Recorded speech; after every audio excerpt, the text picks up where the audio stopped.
Aqui a nossa programação, agora nós vamos ter um bate-papo, né? Não vou nem chamar de palestra, um bate-papo aqui com duas profissionais da área de exatas e que já estão há mais tempo, já, né? As meninas aqui estão se formando não, né? Estão estudando, começando agora, e as nossas convidadas já estão aí trabalhando na área já há mais tempo. Então, eu vou chamar primeiro a professora. É professora? Não é professora? A Michele Rúdio Constantino. Ela possui graduação em administração com linha de formação em marketing pela Faculdade Batista de Vila Velha e é especialista em controladoria de finanças pela FUCAP Business School, atuando principalmente no tema de gestão estratégica e inovação. Então, vou chamar ela aqui. Obrigada. E vou chamar a Andressa Lemos Fernandes, que ela é bióloga, mestre em educação, gerente em educação sanitária e ambiental do Instituto de Defesa Agropecuária e Florestal do Espírito Santo, o IDAF. Né? Duas convidadas aqui de peso. Deixa eu só higienizar o microfone rapidinho.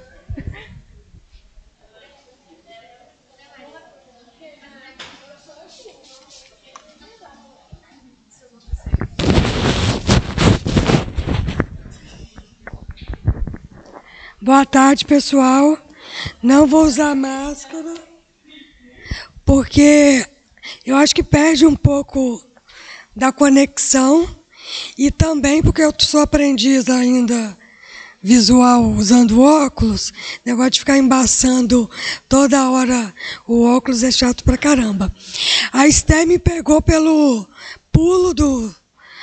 E aí o que eu preparei para vocês, na verdade não seria exatamente um bate-papo, mas seria mostrar para vocês que é possível sim chegar onde se deseja, mesmo passando por muitas dificuldades. Vocês percebem que eu tenho um timbre de voz diferente, certo? Imaginem que eu devo ter sofrido muito bullying na escola por ser rouquinha. Eu era pato rouco. Eu fui fazer curso de oratória no Senac, e aí, a primeira vez que eu ouvi a minha voz no microfone, que veio aquele retorno, que aí você realmente tem noção de como é a sua voz, eu chorei e travei, não consegui falar mais. Então, assim, por muito tempo, eu tive um problema com a minha voz. Hoje eu não tenho. Eu vou falar aqui com vocês o período que eu falar e a minha voz vai ficar assim. Ela não piora e nem melhora, tá bom? Vou tentar falar mais alto então, Esther. Pode passar. Ah, perdão. Gente, eu sou um milagre. Porque eu nasci, fiquei entubada há mais de 7 meses. Os médicos iriam desligar o meu aparelho, porque eu nasci com menos de 1 quilo, cheio de problema de saúde. E minha mãe disse assim, que o senhor leve, mas se não for para ser. E a minha mãe lutou, até que me conseguiu, até que eu saí de lá. Essa aqui é minha mãe, ela tinha 14 anos de idade e o meu pai tinha 17, já usuário de drogas. Então vocês imaginam que a família disfuncional que eu vivi foi uma família meio complicada, né? Com vários tipos de situações que eu imagino que algumas pessoas possam passar, mas têm vergonha de dizer. Violência, coisas muito horríveis. Essa aqui sou eu, para dizer que eu posso não parecer, mas eu faço parte daquela geração que morava em casas de madeira, não você que é da área sanitária, que os banheiros era só aquele quadradinho que caía lá na vala. Então, às vezes nem eu acredito que eu sou dessa época. Eu acho assim, não é uma miragem. Eu não sou dessa época, não. Pode passar, por favor. E era bem feinha, né, gente? Misericórdia. Não, eu não tinha autoestima nenhuma. Aí eu fui fazer o curso de telemarketing, recepcionista e telemarketing. Ai, Pai eterno, eu fui porque era a oportunidade que eu tinha no momento. E o meu primeiro emprego foi na Telemar, de telemarketing. Aqui já era eu realizando o meu sonho, me formando em administração. Eu fui a primeira da minha família. Eu tenho 8 tios, cada um deve ter 2 primos, então não sou de uma família pequena, isso é só parte de pai. E fui a primeira a concluir um curso de graduação. Aqui embaixo eu já estava no programa do Sebrae, chamado Agentes Locais de Inovação, onde eu entrei para esse universo de inovação, que eu sou apaixonada porque eu adoro aprender coisas novas, e viver na inovação é isso. A gente nunca pode parar de estudar, porque a gente está constantemente obsoleto. Pode passar. Essa é a Michele atual, né? Eu estou há 3 anos e meio atuando como subgerente de inovação. Antes era SECT, agora é SECTIDES, que é a Secretaria de Ciência, Tecnologia, Inovação e Desenvolvimento e Educação Profissional. É um nome muito grande. Eu tinha um sonho muito grande de ser mãe. Como eu não tive pai, eu achava que ter um filho iria suprir essa necessidade, mas não vão por esse caminho, que não é nada disso. Na verdade, ter filho só tenho se vocês realmente quiserem e na idade certa, porque é um desafio enorme educar um ser humano para a sociedade. Então esse aí é o meu pequeno, já foi comigo até trabalhar, e essa é a minha família. Então, trabalhar no governo, veio aquela questão de eu ter que vencer o meu desafio de falar para as pessoas. Eu fui representar a secretaria um dia numa formatura, crendo que eu não iria falar nada, que era só para representar, né, a formatura. Estou lá muito fofa, sentada, esperando tudo acontecer. Falam o meu nome lá na frente e me chamam para fazer uma fala. Não sei o que tremia mais, se era minha perna, se era meu coração que disparava. Eu falei, caraca, eu vou ter que encarar um auditório com mais de 2.000 pessoas. E aí eu encarei. E foi aí que eu aprendi que somos nós que nos limitamos. Eu tenho que aceitar a minha deficiência, que não só é a da garganta, mas eu também sou surda do ouvido direito, não escuto nada. Só descobri, a vida inteira eu ficava assim, não, conta aqui que eu escuto melhor, conta aqui que eu escuto melhor. E aí eu fui entrar na Petrobras, você tem que fazer todos aqueles exames, e aí tive que fazer audiometria, e lá eu tomei um susto. Que eu tinha surdez profunda, realmente eu não escutava nada do outro ouvido. E fiquei assim, gente, eu passei 17 anos sem saber que eu era totalmente surda. Foi isso aí. Então, eu tive que vencer o meu medo, e aí encarei como desafio e falo para quantas pessoas precisarem, aonde me chamarem, tá bom? Eu só preciso beber água, porque começou uma cordinha e ela aqui funciona, tem que ir até que não funciona, aí resseca.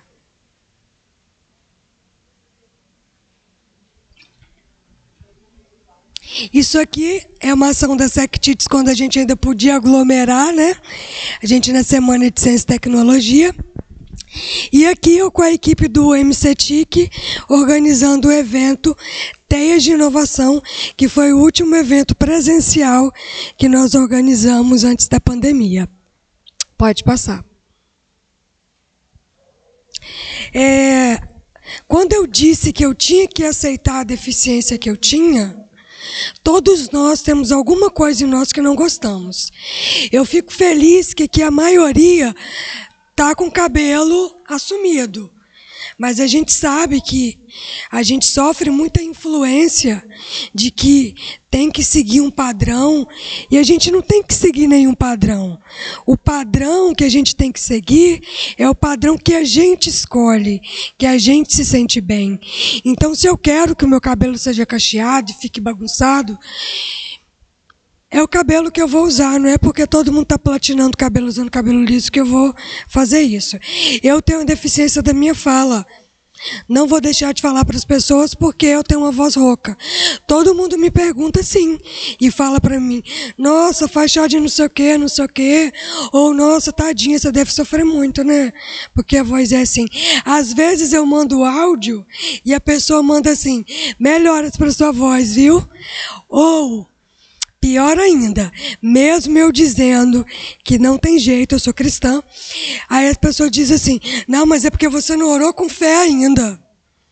Gente, se Deus me colocou no mundo desse jeito, é porque tem um propósito, entende? A gente realmente tem que aceitar. E aonde eu ligo, as pessoas me reconhecem pela minha voz. Então eu digo que a minha voz, que para uns é deficiência, para mim é minha marca registrada. Então eu digo para vocês, se aceitem. Esqueça comparações. Ninguém vai viver a história parecida com a sua. Ninguém. Comparação só serve para complicar ainda mais as coisas. Então, evite comparar com a família do fulano, do ciclano, do bertano, porque só quem vive lá realmente sabe, às vezes, o que acontece. É muito fácil, né? A tal da grama do vizinho é mais verde, mas vai viver lá, né? Às vezes não é aquilo que as fotos aparentam ser. Até porque a gente sempre escolhe as melhores fotos. Quem é que bota as fotos feias no Instagram? E a comparação, ela muitas vezes nos machuca, porque ela mina a nossa autoestima.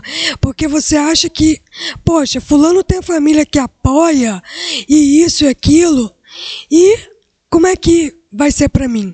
Então evite comparações. Eu queria estudar nessa escola. Eu queria fazer ensino médio aqui e quis estudar também no IFES. Mas eu não pude. Sabe por quê? Por 2 motivos. Eu não pude estudar nessa escola porque eu não tinha dinheiro da passagem para vir para cá. Eu não pude estudar no IFES porque eu não podia fazer aqueles pré-cursinhos, né? Mas as minhas amigas me emprestaram a apostila e eu estudei muito para tentar entrar no IFES. Um primo me deu o dinheiro para pagar a matrícula, mas a minha mãe usou para comprar gás para casa. Então eu não pude fazer a minha matrícula. Então, assim, às vezes as portas ou os caminhos, eles se complicam e a gente acha que não vai chegar. Eu comecei a vida fazendo faxina junto com a minha mãe. E as pessoas diziam que eu ia ser uma ótima faxineira, porque eu limpava tão bem quanto a minha mãe. Mas eu pensava, gente, mas não é isso que eu quero para mim. Mas eu não conseguia ver outra possibilidade. Como que eu ia sair da situação que eu estava. Sendo que tudo, as roupas que eu usava eram ganhadas. Eu não via nenhuma porta, nenhuma luz. E eu estudei com bolsa na minha graduação. Já faltei escola, porque na minha época não tinha absorvente na maioria. A gente usava paninho. Então, como é que você ia de paninho para a escola? Então, o que eu quero falar para vocês... E assim, minha mãe, como era analfabeta, e o meu pai eu praticamente nunca via porque vivia nas drogas, ninguém nunca disse para mim, estude para ser alguém.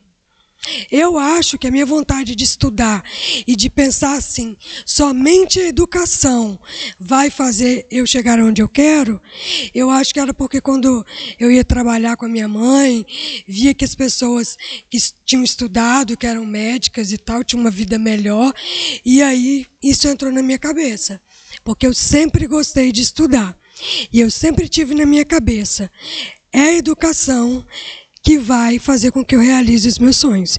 E realmente foi a educação. Eu nem vou falar, mas não vou falar muito, porque eu achei que era outro tipo de palestra.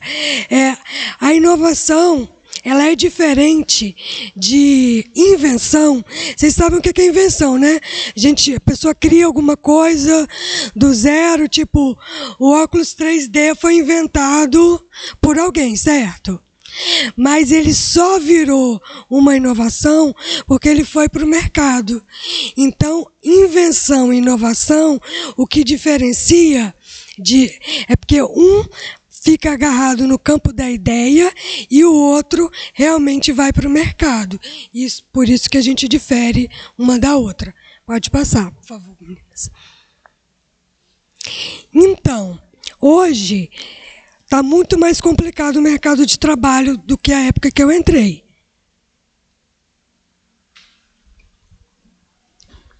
Vocês que estão aqui hoje vão encarar muitos desafios, porque a gente fala de um mercado que a gente chama de futuro do trabalho, que a gente mal conhece ainda quais são todas as profissões que vão fazer parte desse futuro do trabalho.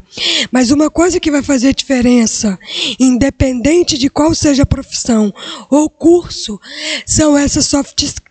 Não, eu estou achando que eu estou em outro slide. Passa rapidinho e depois eu volto nesse.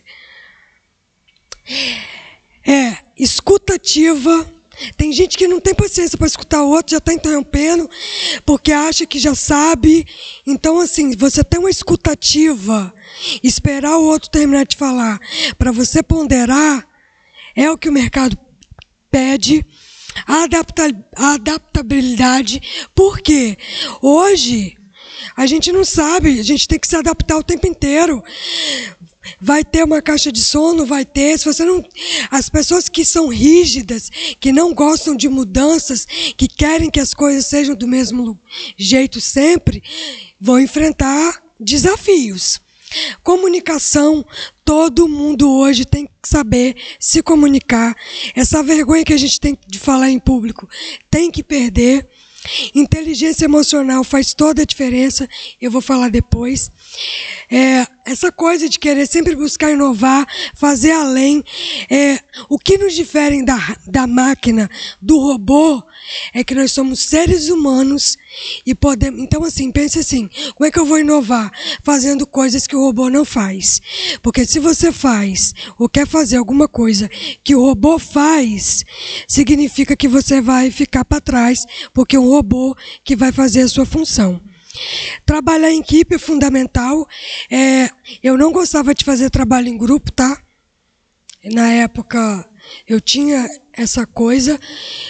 E aí eu tive muita dificuldade depois para trabalhar em equipe. Hoje não, porque a idade já chegou. Mas trabalhar em equipe é fundamental. Ter ética no trabalho. Não falar mal das pessoas, não falar mal da empresa que você trabalha. Ter pensamento crítico. A gente tem que criticar. Não é tudo que se vê no YouTube, não é tudo que se fala que é verdade. Colaboração. Hoje é fundamental, por exemplo, o projeto das meninas. Todo mundo tem que tentar colaborar do jeito que pode. Eu fiz muito trabalho voluntário. É assim que a gente cresce. Ter liderança e criatividade. Quem não tiver isso, vai passar aperto. Pode passar para o próximo, não precisa voltar não, porque eu acho que o tempo está apertado. Inteligência emocional. Gente, quem não consegue ter inteligência emocional vai ficar para trás. É fácil? Não, não é fácil. Tem aquelas vozinhas falando na cabeça da gente o tempo inteiro. Mas o que a gente tem que ter para conseguir ter inteligência emocional é nos conhecer. Você tem que conhecer quais são os seus gatilhos. Conhecer o que faz você perder a paciência. O que te irrita? Porque aí você tem que trazer para sua consciência que quando isso acontecer, quem vai estar no comando é a sua consciência. Você não vai agir no inconsciente. Porque quando a gente age sem pensar, é porque não é a consciência que está agindo. Então, quando a gente diz respira fundo e conta até 10, é realmente respire fundo, conte até 10, e aí você vai pensar melhor na resposta que você vai dar. E é se conhecendo, conhecendo seus gatilhos, que você vai conseguir dominar ou melhorar a sua inteligência emocional. Busque ajuda, tem vários testes na internet, eu sempre fiz DISC, esses testes vocacionais, eles servem para nos orientar. Pode passar, minha flor. Mulheres na ciência. Gente, se vocês entrarem na internet e pesquisar mulheres na ciência, vocês vão ficar... Eu não lembro o nome agora, fugiu da minha mente, mas tem um filme na Netflix que é de uma pesquisadora cientista que é fantástico. Aqui são várias mulheres que se destacaram em épocas que, se hoje só tem 5, imagina antigamente. A Marie, ela vivia num bairro muito violento. Então, ela e o esposo inventou um sistema de segurança doméstico. Ela partiu da necessidade dela e inventou algo. Essa aqui, a Rosalinde, ela que decodificou o DNA. Essa Stephanie, olha o tanto de prêmios que ela ganhou. Essa Virgínia, ela criou um método para diminuição da mortalidade infantil. E depois que ela criou esse método e todo mundo passou a utilizar, várias crianças pararam de morrer. Olha que maravilha. Pensa se hoje a gente ainda tem uma mortalidade, imagina se ela não tivesse criado esse método. Então vocês podem pesquisar que vocês vão ver que essa Ada foi a primeira programadora de computação na história. Então assim, tem pouco, a gente faz o que a gente quer, independente de sexo e gênero, gente. Uma daquelas grandes cientistas disse o seguinte: há muitas mulheres que têm a capacidade de se tornar grandes cientistas. Eu gostaria de ver o dia em que as mulheres puderem contribuir para a ciência e a tecnologia em pé de igualdade com os homens. Porque, como eu disse, a gente faz o que quer, independente de gênero.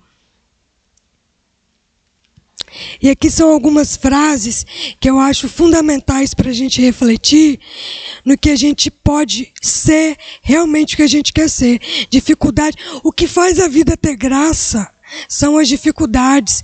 Porque quando você chega lá, quando você chega no final do caminho, é gostoso. Você olha para a sua trajetória e você vê o caminho que você percorreu. E outra coisa, eu vejo algumas pessoas dizendo assim: o mundo vai acabar daqui 10 anos. E se não acabar? Gente, não vai nessa ideia não. O tempo vai passar independente. Então não pare de caminhar. Olhe para frente e caminhe. Escolha um caminho e caminhe. Se cair, levanta e continua caminhando. Porque a gente não sabe quanto tempo vai viver, não sabe quanto tempo o mundo vai durar. E essa história de que, eu não sei, não vai por essa ideia não, que essa ideia aí é de gente preguiçosa que não quer chegar lá. Então, uma que eu queria citar: estabelecer meta é o primeiro passo para transformar o invisível em visível. Se vocês não sabem aonde vocês querem chegar, se vocês não sabem o que vocês... talvez, quando a gente chega para escolher qual é o curso, eu sou formada em administração, mas quando eu era criança eu queria fazer engenharia civil, que eu adorava desenhar casa. Mas depois que eu cresci, conheci o curso, queria fazer ou administração ou economia. Então a gente já tem que ir buscando isso, já tem que ir buscando aquilo que gosta. Porque se você não sabe o que você quer ser, quais são as metas que você tem para a sua vida, quais são os sonhos, se permitam sonhar. Se permitam sonhar grande, porque sonhar pequeno, sonhar grande, dá o mesmo trabalho. Então não sonhe pequeno, sonhe grande. E essa aqui que eu queria destacar. Nossa maior fraqueza está em desistir. O caminho mais certo de tentar, mais uma vez, é Thomas Edison. Ele criou 8 invenções fantásticas, inclusive bateria de carro, inventou a lâmpada incandescente, inventou os 8 inventos deles, mudou a história. E uma vez ele foi entrevistado e perguntaram para ele se as 25.000 vezes que ele tentou criar a lâmpada foi um fracasso. Ele disse que não. Porque agora ele sabia 25.000 formas de que não seria criado. Então, assim, às vezes a gente vai tentar e não vai dar certo. Se alguém tiver alguma pergunta, essa é a rede social da SecTides, essa é a minha rede pessoal. E se alguém quiser perguntar alguma coisa, eu só tenho a agradecer esse momento de compartilhar aqui a minha vida, a minha história com vocês. Alguém tem uma pergunta? Não? Então tá bom. Vou passar para... A professora não está aqui, então eu vou passar para minha colega. Vamos lá. Meninas, temos só meninas e menino. Boa tarde. Vão acordar? Vão acordar dos músicos? Boa tarde. Eu sei que é difícil competir com o celular que está na mão de vocês, né? Vocês já estão há algum tempo, né? Lutando bravamente para não olhar. Algumas não conseguiram, né, vencer esse desafio. Mas vamos lá, eu vou tentar ser breve. Apesar de eu gostar bastante de falar, até porque muitas coisas foram ditas pelas meninas e pela minha colega aqui.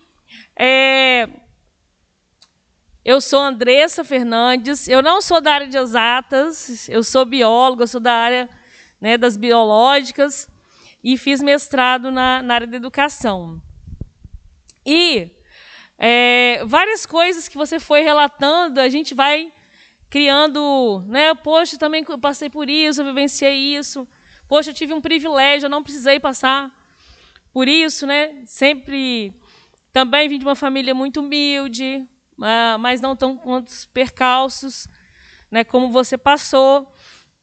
Sou casada há 32 anos, tenho 2 filhos, tenho um filho de 30 anos, um filho de 26 anos.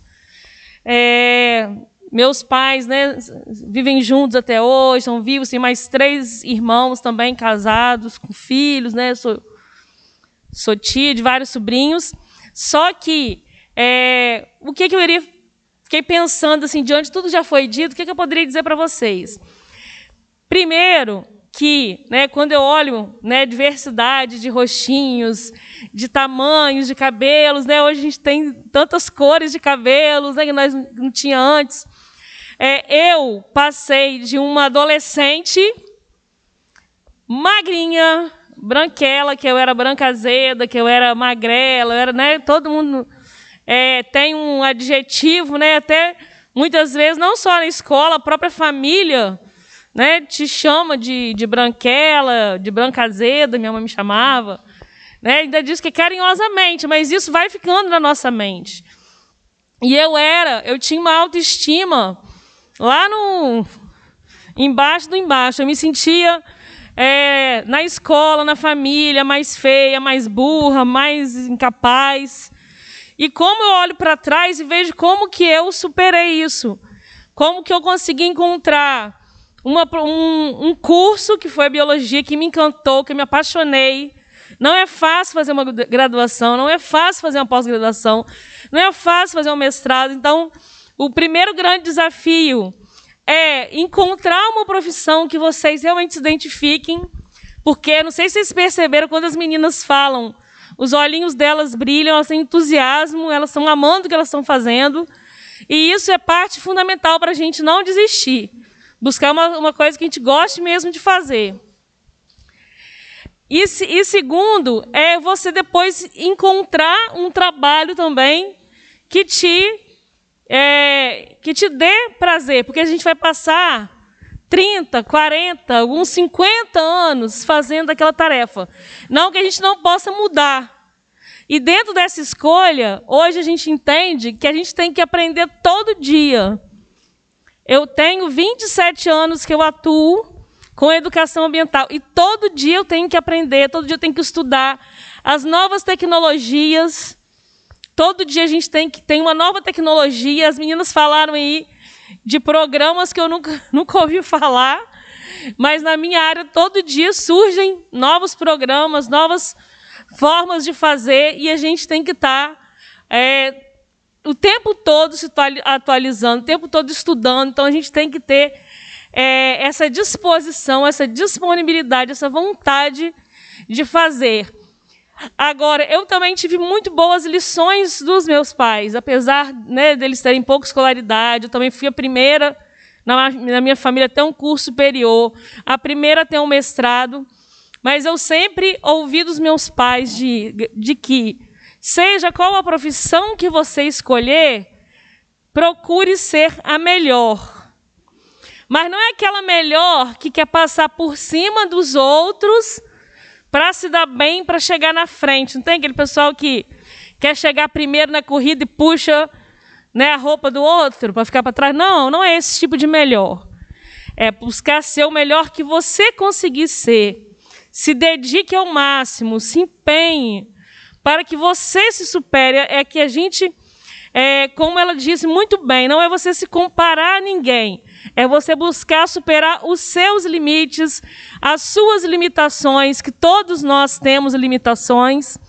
Então, a gente ter esse empenho de buscar trabalhar o seu emocional, o seu físico, né, a sua mente, para ser uma pessoa, um ser melhor, um profissional melhor. Porque isso faz bem para a sua rede de relacionamento, faz bem para a família, faz bem no seu trabalho, mas especialmente faz bem para nós mesmos. E para fechar, eu queria dizer do meu trabalho atual, até por essa situação do empoderamento feminino, né? Eu tive dificuldades, mas não tanto. Realmente, quando eu fiz biologia, muitos e muitos anos atrás, nas engenharias tinha uma menina, duas. Hoje tem poucas. Na década de 80, tinha muito menos. Mas eu não tive dificuldades, né? Eu fiz concurso público. Na minha época, o vestibular era diferente, gente. Vestibular não era Enem. Você tinha que fazer uma prova para passar naquela universidade, né? Então, eu fiz a prova, passei na UFS, também era muito concorrida, mas fiz concurso público. Então, é muito empenho que a gente tem que ter para alcançar os nossos objetivos. E hoje, né, eu trabalho no IDAF. Quem já ouviu falar em IDAF? Quem sabe o que é IDAF? Ninguém sabe, né? O IDAF, que é Instituto de Defesa Agropecuária e Florestal do Espírito Santo, é um instituto, é um órgão do Estado ligado à Secretaria de Agricultura, que cuida da defesa animal, vegetal e florestal. O que é isso? Por exemplo, para você se alimentar com ovos, carnes, leite, precisa-se que profissionais acompanhem esse processo de produção até chegar à sua mesa. Então, o animal não pode ter doença, ele não pode ser abatido no meio do mato, no meio de qualquer lugar. Tem regras sanitárias para que ele não seja contaminado. Quem aqui já teve uma baita dor de barriga porque comeu um alimento estragado? Todo mundo, né? Pode ter... Todo mundo um dia já comeu alguma coisa estragada que deu dor de barriga. Então, cuidar para que os alimentos de origem animal, os alimentos de origem vegetal, cheguem à nossa mesa, é papel do IDAF. Cuidar para que doenças não se proliferem entre os animais e entre as plantas. Às vezes a gente vê na televisão, o IDAF prendeu uma carga de camarão e jogou tudo fora. Aí a pessoa, poxa, jogou tudo fora. Mas por que que não doou? Por que que não doou? Porque se apreendeu é porque não tem o registro de que aquele alimento não está contaminado. Então, precisa jogar fora para não botar em risco a vida, a saúde das pessoas. Também na área florestal, a gente controla nas propriedades, área de floresta, não pode, né, desmatar as áreas que são definidas para conservação. São vários trabalhos. E quem que desenvolve? A maioria dos profissionais são médicos veterinários ou engenheiros agrônomos, ou técnicos em agropecuária. São muitos, também um universo que era de muitos homens, e hoje no IDAF, eu acho que mais ou menos 50% das gerências, das chefias, são chefiadas por mulheres. A minha equipe sou eu, a gerência de educação sanitária e ambiental, são 4 pessoas, eu e os outros 3 são homens. Então, eu gerencio uma equipe só de homens. E, felizmente, não. A gente, né, aprende, né, no exercício da profissão de conseguir gerenciar a equipe sem menor problema, independente de ser homens ou mulheres. Mas é um desafio que a gente tem quando a gente está em áreas onde há muitos homens, né, da gente se impor pela nossa competência, pelo nosso trabalho. Basicamente é isso, né? O tempo acho que já esgotou, o pessoal está saindo. Como eu disse, não quero ser repetitiva, então acho que deixar se alguém quiser perguntar alguma coisa. Estão cansados já, né?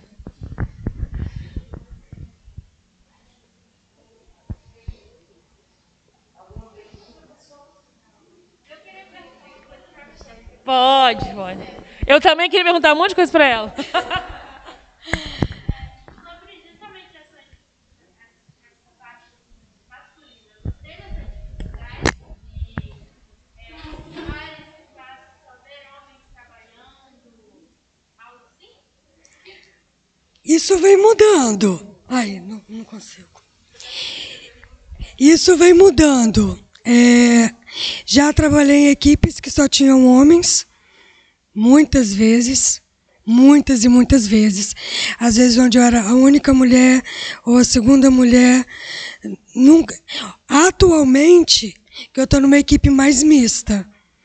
Meu gerente é homem e, assim, eu tenho o maior orgulho de finalmente ter um gerente homem que não é machista. A esposa dele teve bebê, ele acompanhou tudo, tá junto, ajuda a trocar, faz tudo junto e respeita o seu trabalho, ele confia. Então, assim, é a primeira vez, eu comecei a trabalhar com 14, de carteira assinada, estou com 34, 20 anos, meu Deus do céu. Jesus amado. Então, hoje é a primeira vez que eu posso dizer, eu estou numa equipe fantástica, onde tem 3 meninas, trabalham comigo, a Milena, a Ingrid, e trabalham 3 homens. O Matheus, que é o meu gerente, o Paulo, que é o subgerente, e o Fabiano, que é o nosso trainee de inovação, que veio de São Paulo.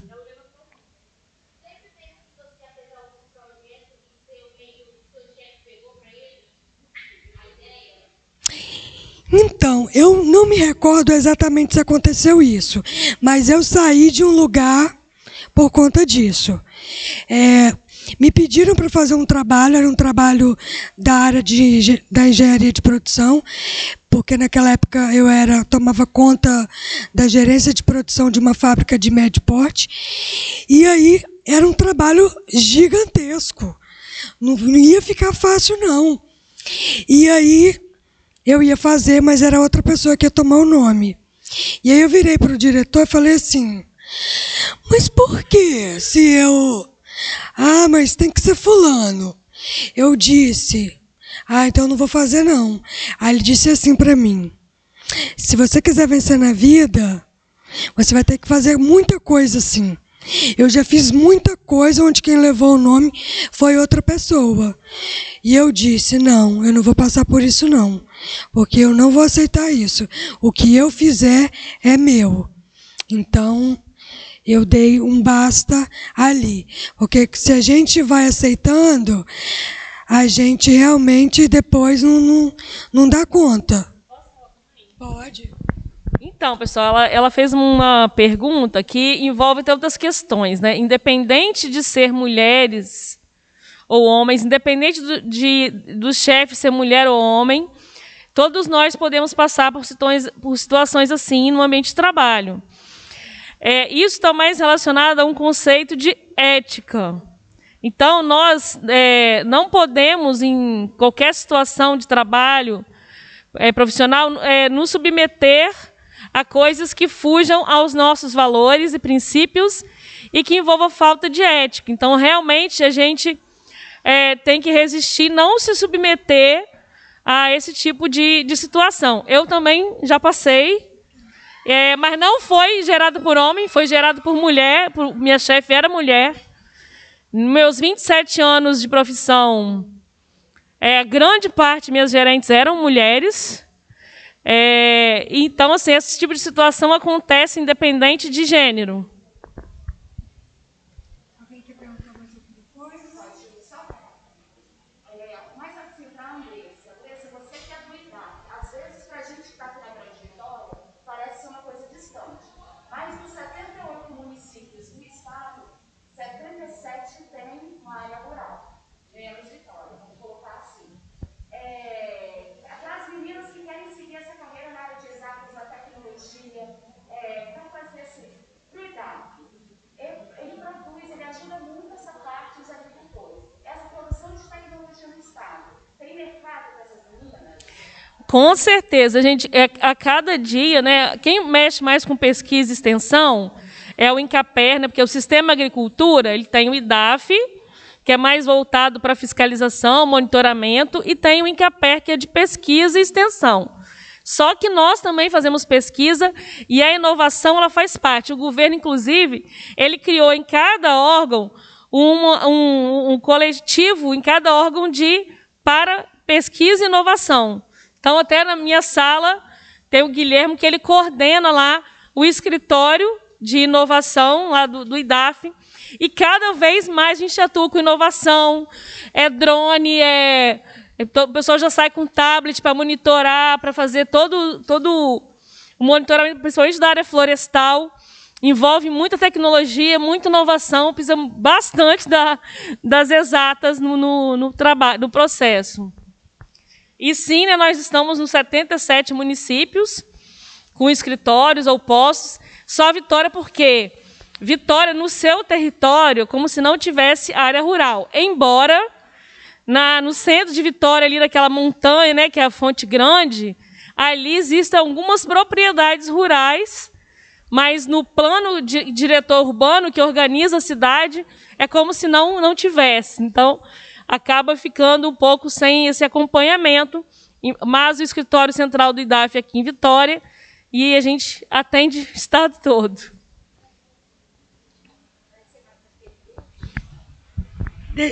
Como você perguntou dessa questão da ética, de não aceitar, as mulheres também sofrem muito assédio no trabalho. Eu, quando era mais nova, nos 20 e poucos anos, eu sofri assédio. Eu fui mandada embora, porque o meu chefe me fez uma proposta indecente, obviamente não aceitei, e a mulher dele trabalhava junto com a gente, na mesma empresa, e eu não aceitei e fui mandada embora. Então, assim, a gente tem que... eu acho que a mulher, né, a gente passa por cada coisa que a gente realmente tem que ocupar, e não é porque eu sou mulher que eu não vou ser o que eu quero ser, porque tem muito homem machista e não tem mais espaço para o machismo, não tem mais espaço. A gente realmente tem que se empoderar e tem que falar, peraí, não, meu filho, é a gente que tem que se colocar. Porque é muito fácil a pessoa, o abusador, a pessoa que quer coagir, vir e a gente não saber como agir. Então a gente tem que perder a vergonha, o medo e tomar coragem e falar: ei, peraí, eu sei dos meus direitos. Exatamente. Quando eu comecei a trabalhar, quando entrei no mercado de trabalho, eu já fazia graduação ainda de trabalhar, eu era casada e já tinha um filho. Mas mesmo eu me impondo, né, com uma postura sempre muito séria, eu também passei por isso. E essa é a realidade. A gente não tem que se submeter a nada, né? Como eu disse, né, os valores, os princípios, eles jamais podem ser deixados de lado em qualquer situação, né? Seja na escola, no trabalho, em qualquer espaço que a gente conviva.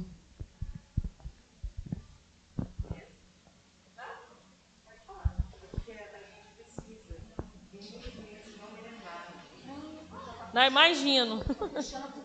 Ai, gente, desculpa, gente. Podem, estamos à disposição, eu sei que o Michele também está. Podem, quando precisar, quiser conversar mais sobre o IDAF, sobre as CETIDs, né? Estamos à disposição para conversar com vocês.